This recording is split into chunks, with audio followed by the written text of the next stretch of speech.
अस्सलाम वालेकुम and welcome back to my channel. I hope आप सब ठीक होंगे और खैरियत से होंगे। माह रमज़ान की आमद है और मैं अपने घर में माह रमज़ान में सिंपल मील प्रेप किस तरह से करती हूँ आज के व्लॉग में आपसे शेयर करने जा रही हूँ। आई होप आपको अच्छा लगेगा। माह रमज़ान की जब हम शॉपिंग के लिए जाते हैं तो सबसे पहली जो हमारी शॉपिंग होती है वो खजूरें और मशरूबात होते हैं। मैं भी हमेशा अपने घर में सबसे पहले खजूरें लेकर आती हूँ और यहाँ पर मैंने सारी खजूरें लाकर उन्हें अच्छे से वॉश कर लिया है। वॉश करने के बाद उनमें गुठलियाँ थी जो वो निकाल दी मैंने। और मेरे घर में जो मेरे बच्चे और मेरी फैमिली ड्राई फ्रूट्स पसंद करते हैं वो मैं इनमें स्टफ़ करके एक कंटेनर में बंद करके इन्हें रख दूंगी। आप इन खजूरों में अपनी चॉइस के मुताबिक कुछ भी ऐड कर सकते हैं। अगर आपके बच्चे चॉकलेट ज़्यादा पसंद करते हैं तो आप इसमें चॉकलेट के छोटे से पीसेस भी ऐड कर सकते हैं, लेकिन ड्राई फ्रूट्स या नट्स वगैरह अगर आप ऐड करेंगे तो ये एक हेल्दी ऑप्शन रहेगा। और इफ्तार के बाद हेल्दी चीज़ें अगर खाई जाएँ तो सबसे ज़्यादा बेहतर है, इसलिए मैं खजूरों में ज़्यादातर ड्राई फ्रूट्स नट ही ऐड करती हूँ।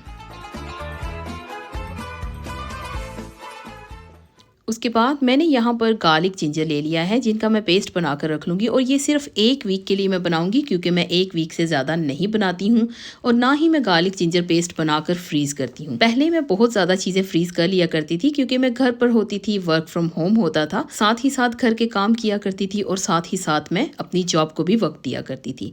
लेकिन अभी मैं 5 डेज़ अ वीक घर पर नहीं हूँगी, अपनी जॉब पर हूँगी, तो उसी टाइमिंग को मद्देनज़र रखते हुए मैं अपने घर का सामान रेडी करूँगी। इस बार जो गार्लिक जिंजर पेस्ट मैं बना रही हूँ इसमें मैं पानी ऐड करके इसे ग्राइंड करूंगी क्योंकि जब भी मैं इसमें ऑयल ऐड करती हूँ तो फिश वगैरह को जब मैरिनेट करना पड़ता है, उस पर जब मैं मसाला वगैरह लगाती हूँ तो वो फ़ौरन से उतरने लगता है, इसलिए इस बार मैं इसे पानी के साथ ही ग्राइंड करूंगी। इसी तरह से करते हुए ये गार्लिक जिंजर पेस्ट बनाकर मैं जार्स में ऐड करके इन्हें मैं फ्रिज में रख लूँगी।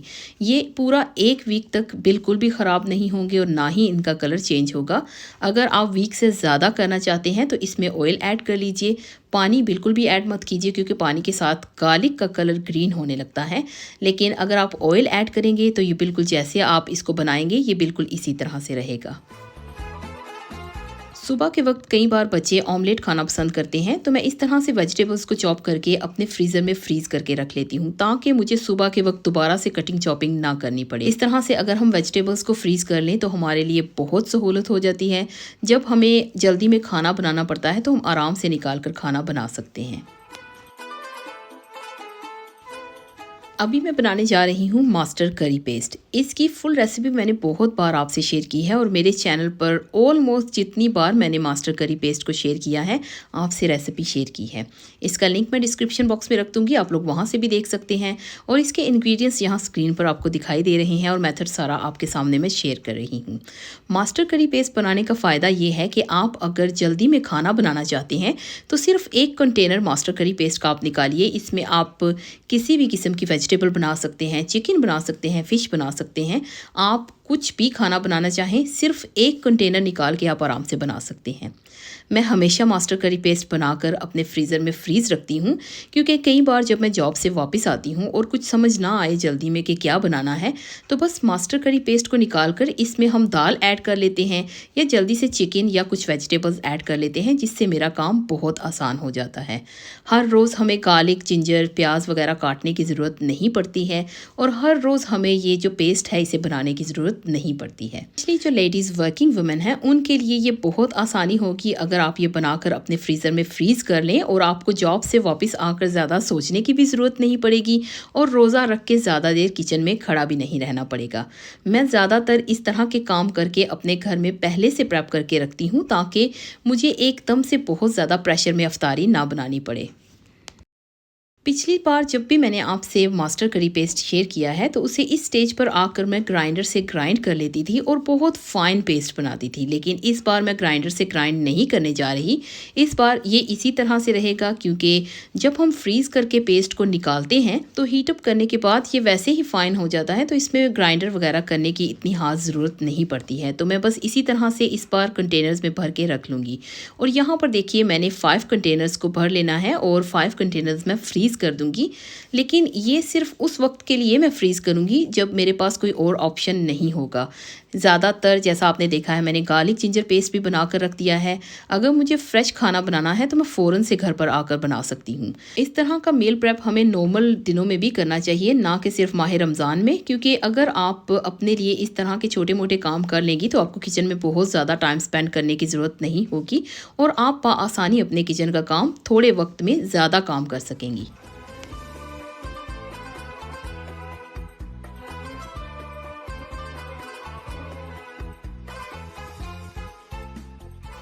अभी मैं बनाने जा रही हूँ स्प्रिंग रोल्स, और मैं जो स्प्रिंग रोल्स बनाती हूँ वो आलू और चिकन वाले बनाती हूँ। यहाँ पर सारी मेथड मैं आपसे शेयर कर दूँगी और इंग्रेडिएंट्स मैंने स्क्रीन पर लिख दिए हैं, आप यहाँ से चेक कर सकते हैं। और स्प्रिंग रोल्स बनाने की रेसिपी वैसे मेरे चैनल पर बहुत बार मैं शेयर कर चुकी हूँ, लेकिन इस बार इस रेसिपी को भी थोड़ा सा मैं चेंज करने जा रही हूँ। इस बार चिकन को पहले से मैंने भून लिया था, फिर उसके बाद मैंने इसमें स्पाइसेस और पोटैटोज़ को ऐड किया था, क्योंकि इस बार ये जो मैंने मसाला बनाया है ये काफ़ी ज़्यादा टेस्टी बना था। और इस तरह से बनाकर मैं स्प्रिंग रोल्स को बनाकर फ्रीज़ कर दूंगी। जब भी हमने खाने होंगे वीक में 1 या 2 बार हम निकाल लेंगे और इन्हें या तो हम फ्राई कर लेंगे या एयर फ्रायर कर लेंगे।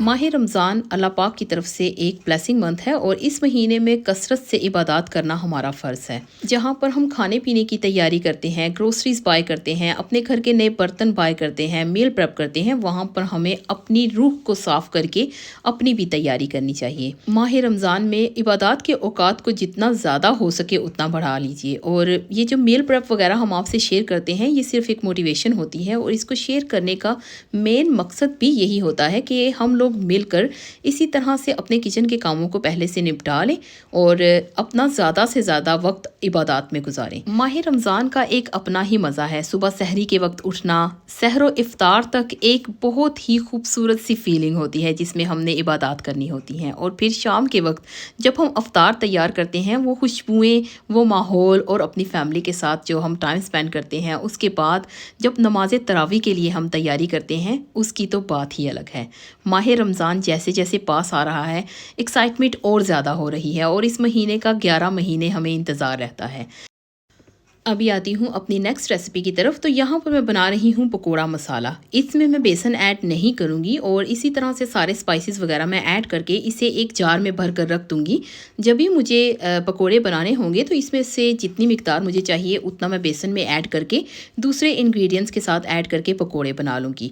क्योंकि कुछ सालों से मैं बेसन ऐड कर रही थी, उसके साथ पकोड़ा मसाला बहुत जल्दी ख़राब हो जाता है, इसलिए इस बार मैंने सोचा है कि मैं इसमें बेसन ऐड नहीं करूँगी। और यहाँ पर यही जो पकोड़ा मसाला के इंग्रेडिएंट्स हैं एग्जैक्ट सेम इंग्रेडिएंट्स मैंने ऐड किए हैं फ़िश मसाला में, लेकिन फ़िश मसाला में मैंने थोड़ा सा बेसन और उसके अलावा अनारदाना मैंने ऐड कर दिया था। और सारी की सारी जितनी भी इंग्रेडिएंट्स हैं आपको स्क्रीन पर दिखाई दे जाएंगे। अगर आप लोग बनाना चाहें तो ये इंग्रेडिएंट्स देखकर आप फॉलो कर सकते हैं।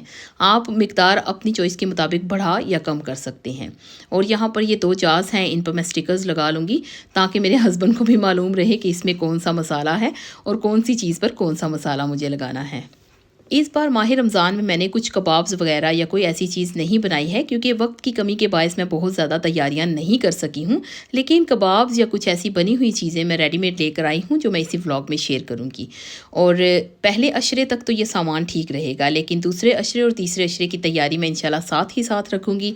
और जो कुछ तैयारियाँ करूँगी आपसे पूरी कोशिश करूँगी शेयर करने के लिए। माह रमज़ान के अलावा जो नॉर्मल ज़िंदगी है उसमें भी कोशिश किया करें इस तरह से मील प्रेप करके रखने के लिए, इससे आपकी ज़िंदगी बहुत आसान रहेगी। और इसके अलावा जो घर में गैजेट्स होते हैं, किचन मशीनें जो होती हैं, उनको ज़रूर इस्तेमाल किया करें, क्योंकि उनसे ज़िंदगी बहुत आसान रहती है। और जब आप मशीनों के साथ काम करेंगे तो आपका वक्त भी बचेगा और काम भी बहुत फ़ाइन होगा और उसका रिज़ल्ट भी बहुत अच्छा आएगा। और इस बार मैंने कुछ भी कबाब वगैरह अपने घर पर नहीं बनाए थे। ये रेडीमेड कबाब्स मैंने फ्रोज़न कबाब्स लिए हैं जो कि हमारी पाकिस्तानी सुपरमार्केट से आराम से मिल जाते हैं। ये सभी हलाल ऑप्शंस हैं। और इसमें मैंने ले लिया था मीट कबाब्स, इसके अलावा डोनर कबाब मीट था और साथ मैंने कुछ चिकन्स वगैरह ले लिए थे। अगर बच्चों को खाना होगा तो ये उसी वक्त फ़ौरन से निकाल कर हम एयर फ्राई कर सकेंगे। और इंशाल्लाह मैं रमज़ान अल मुबारक में आपसे इफ्तार और सहर के आइडियाज़ भी ज़रूर शेयर करूँगी। आई होप आपको वो भी पसंद आएंगे। आज का व्लॉग मेरा यहीं तक था। आई होप आपको अच्छा लगा होगा। अगर अच्छा लगा please like subscribe share with your friends and family. बहुत जल्द मिलती हूँ किसी नए व्लॉग में, कुछ नई बातों के साथ, कुछ नई चीज़ों के साथ। तब तक आप सब लोग अपना बहुत सारा ध्यान रखिएगा और अपनों का ध्यान रखिएगा। इसी के साथ आपसे इजाज़त चाहूँगी। अल्लाह हाफिज़।